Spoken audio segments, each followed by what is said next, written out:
रवि एक साधारण युवक था जो अपने परिवार की आर्थिक स्थिति सुधारने के लिए एक नौकरी की तलाश में था।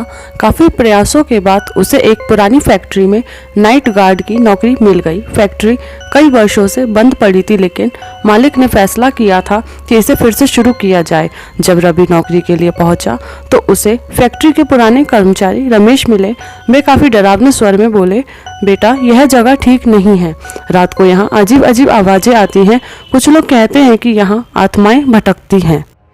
रवि ने हंसकर उनकी बात टाल दी। उसे भूत प्रेत जैसी बातों पर विश्वास नहीं था। पहली रात रवि ने फैक्ट्री के चारों ओर चक्कर लगाया। फैक्ट्री काफ़ी बड़ी थी, जगह जगह जंग लगे लोहे की चादरें पड़ी थी और खिड़कियों के कांच टूटे हुए थे।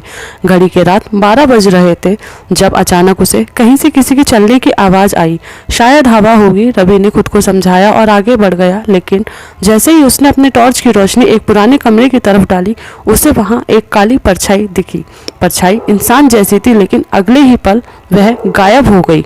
रवि का दिल जोरों जोरों से धड़कने लगा, लेकिन उसने सोचा कि यह उसकी आंखों का धोखा हो सकता है और फिर उसने अपने राउंड पर दोबारा निकल पड़ा। अगले दिन रवि ने रमेश से फैक्ट्री के बारे में और भी ज़्यादा जानकारी ली। रमेश ने बताया कि कई साल पहले यहाँ एक बड़ा हादसा हुआ था। फैक्ट्री में काम करने वाले कुछ मजदूरों की एक दुर्घटना में मौत हो गई थी और तब से लोग कहते हैं कि उनकी आत्माएं यहाँ भटक रही हैं। रवि को यह कहानी अजीब लगी, लेकिन उसने इसे ज़्यादा गंभीरता से नहीं लिया। उसने सोचा कि यह सब अफवाहें हैं। दूसरी रात रवि जब फैक्ट्री की छत पर गया तो उसे वहाँ एक कुर्सी पर कोई बैठा दिखा। टॉर्च की रोशनी पड़ते ही वह आकृति गायब हो गई। रवि की सांसें तेज चल रही थी। अचानक उसे फैक्ट्री के अंदर से किसी के चीखने की आवाज़ आई। वह दौड़कर नीचे गिर गया और देखा कि एक पुरानी मशीन अपने आप चालू हो गई थी, लेकिन जब उसने नज़दीक जाकर देखा तो वहाँ कोई नहीं था। रवि के पैर कांपने लगे। उसने तुरंत फैक्ट्री के मालिक को फ़ोन किया और बताया कि यहाँ कुछ अजीब हो रहा है। मालिक ने बस इतना कहा कि डरने की ज़रूरत नहीं है, तुम अपने काम पर ध्यान दो। तीसरी रात रवि ने ठान लिया कि आज वह किसी भी हाल में डरकर भागेगा नहीं। उसने अपने साथ एक हनुमान चालीसा की किताब भी रख ली। रात के 2 बजे जब रवि फैक्ट्री के गोदाम में था, तभी उसे किसी के जोर से हंसने की आवाज़ सुनाई थी। उसने चारों ओर टॉर्च घुमाई, लेकिन कोई नहीं था। फिर अचानक एक जंग लगी मशीन अपने आप चलने लगी। रवि ने हिम्मत जुटाकर आगे बढ़ने का फैसला किया। जैसे ही वह मशीन के पास पहुंचा, उसे एक परछाई दिखी। वह आदमी की आंखें, उस परछाई की आंखें जलती हुई लाल थीं।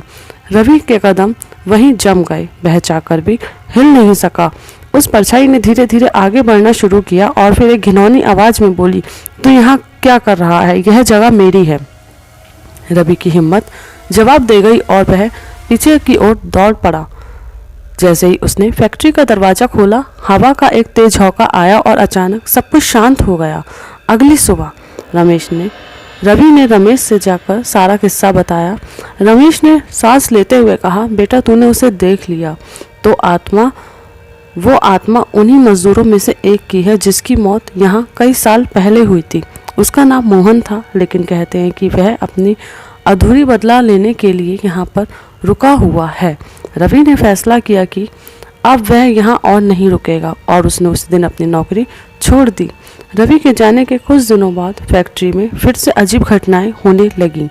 नए नाइट गार्ड की कुछ ही दिनों में नौकरी छोड़कर भाग जाते। फैक्ट्री के मालिक ने अंततः फैसला लिया कि वह इस जगह को पूरी तरह से बंद कर देगा। अब वह फैक्ट्री एक खंडर बन चुकी थी जहां कोई भी जाने की हिम्मत नहीं करता था। कहा जाता था कि रात के अंधेरे में अब भी वहां मोहन की आत्मा भटकती है और किसी की धीमी धीमी हंसी सुनाई देती है।